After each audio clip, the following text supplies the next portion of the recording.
आज हम एक बहुत ही गंभीर और दुखद विमान हादसे पर बात करने वाले हैं और उसके बाद क्या क्या हुआ। जी, काफी विनाशकारी घटना रही है ये। हाँ बिल्कुल, हमारे पास जो जानकारी है वो मूलतः दुर्घटना के बाद की स्थिति, मतलब कितने लोगों की जान गई, कितने घायल हुए, फिर मुआवजे का क्या ऐलान हुआ, कानूनी बातें क्या हैं और सरकार ने शुरुआती तौर पर क्या किया, इन सब पर है। हमारा मकसद है कि इन सब जानकारियों से जो जरूरी बातें हैं और उनका असली मतलब क्या है वो समझें। और देखिए ये हादसा कितना भयानक था। विमान में 241 लोग थे और सिर्फ एक व्यक्ति जीवित बचा, विश्वास कुमार रमेश, एक ब्रिटिश नागरिक। हाँ, ये तो अविश्वसनीय लगता है। और इतना ही नहीं, विमान अहमदाबाद में बीजे मेडिकल कॉलेज हॉस्टल पर गिरा तो जमीन पर भी 39 से ज्यादा लोगों की मौत हुई और 60 से ज्यादा लोग घायल हुए। ओह, यानी जमीन पर भी भारी तबाही हुई। जी, तो चलिए इस पर थोड़ा और गहराई से बात करते हैं। सबसे पहले तो ये जो मानवीय क्षति हुई है उसका आंकड़ा समझना जरूरी है। जैसा मैंने कहा, विमान में 230 यात्री और 12 क्रू मेंबर थे, कुल 241 लोग और सिर्फ एक जीवित बचे। और जमीन पर जैसा हमने कहा 39 से ज्यादा मौतें और 60 से ज्यादा घायल। अभी भी शवों की पहचान का काम चल रहा है। हाँ, डीएनए टेस्टिंग वगैरह से हो रहा होगा। हाँ बिल्कुल, अब तक 231 पीड़ितों की डीएनए से पहचान हुई है और उनमें से 210 शव परिवारों को सौंप भी दिए गए हैं और 5 लोग जो हादसे में घायल हुए थे वो अभी अस्पताल में हैं। अच्छा, अब आते हैं मुआवजे पर। टाटा ग्रुप और एयर इंडिया ने मिलकर हर मृतक पीड़ित के परिवार को 1 करोड़ रुपए देने का वादा किया है। और फिर एयर इंडिया के सीईओ ने अलग से हर परिवार और जो अकेले जीवित बचे हैं उन्हें 25 लाख रुपए का एक अंतरिम भुगतान, मतलब फौरी मदद देने की घोषणा की है। तो कुल मिला के करीब 1.25 करोड़ प्रति पीड़ित। हाँ, मोटे तौर पर 1.25 करोड़ का पैकेज बन रहा है प्रति पीड़ित। और साथ में ये भी कहा है कि इलाज का जो भी खर्च होगा वो भी कवर करेंगे और दूसरी मदद जैसे देखभाल करने वाले या काउंसलिंग वगैरह वो भी देंगे। जी, लेकिन यहाँ एक सवाल है और शायद ये थोड़ा पेचीदा है कि क्या ये जो 1.25 करोड़ रुपए की रकम है ये अंतर्राष्ट्रीय नियमों के हिसाब से काफी है? हाँ, ये बहुत ही जरूरी सवाल है।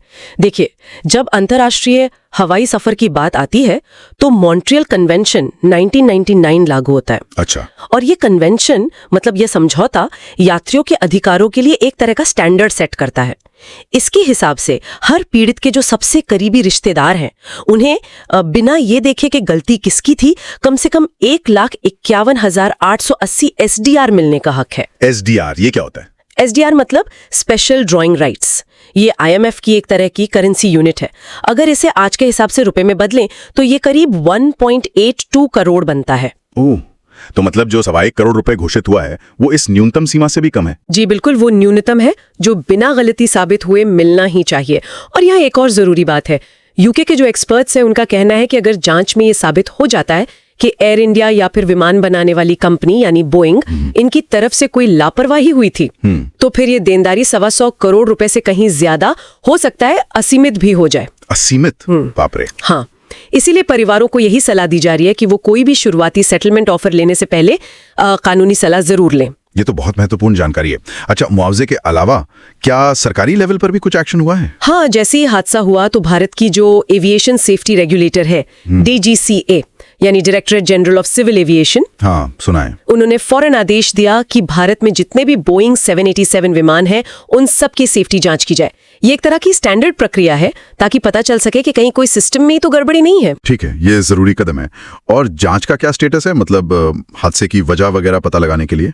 जी, जांच तो चली रही है। भारत की एयर एक्सीडेंट इन्वेस्टिगेशन ब्यूरो यानी AAIB वो इसकी औपचारिक जांच कर रही है। अच्छा। और क्योंकि इसमें अंतर्राष्ट्रीय पहलू जुड़े हैं जैसे विमान, यात्री, कंपनी, तो यूके के AAIB और अमेरिका की NTSB भी इसमें मदद कर रही हैं। अंतर्राष्ट्रीय सहयोग जरूरी है ऐसे मामलों में। बिल्कुल। और दूसरी तरफ थोड़ा राजनीतिक दबाव भी बन रहा है। जो विपक्षी दल है वो केंद्र और गुजरात सरकार से कह रहे हैं कि भाई आप भी अपनी तरफ से कम 1 करोड़ रुपए प्रति परिवार की अतिरिक्त मदद दे। अच्छा, ये मांग भी उठ रही है? हाँ, और इस पूरे मामले में जो बीमा क्लेम का अनुमान लगाया जा रहा है वो भी बहुत बड़ा है, करीब 4,091 करोड़, मतलब लगभग $475 मिलियन तक का। ओहो, काफी बड़ी रकम है। जी, और जांच के जो नतीजे आएंगे उनका इस क्लेम पर सीधा असर पड़ेगा। तो अगर हम सब कुछ समेटें तो स्थिति ये है कि जानी नुकसान बहुत ज्यादा हुआ है। जो मुआवजा ऑफर किया गया है वो अंतर्राष्ट्रीय न्यूनतम से कम है, जिसके अपने कानूनी पेंच हैं। हाँ, और सरकार ने रेगुलेटरी जांच और सेफ्टी ऑडिट्स शुरू कर दिए हैं। जी बिल्कुल। और अंत में एक सोचने वाली बात ये रह जाती है कि देखिए, परिवारों को कानूनी सलाह लेने को कहा जा रहा है और अगर लापरवाही साबित हुई तो देनदारी की कोई सीमा नहीं हो सकती। तो इस पूरी घटना का लंबे समय में एयरलाइन सेफ्टी के नियमों पर और विमान बनाने वाली कंपनियों की जिम्मेदारियों पर क्या असर पड़ेगा, खासतौर पे जब हम देखते हैं कि हवाई सफर और विमान बनाना कितना ग्लोबल हो चुका है। क्या ये हादसा सिर्फ इसी विमान के मॉडल तक सीमित रहेगा या फिर इससे आगे बढ़कर कुछ बड़े बदलाव देखने को मिलेंगे? ये शायद आने वाला वक्त ही बताएगा।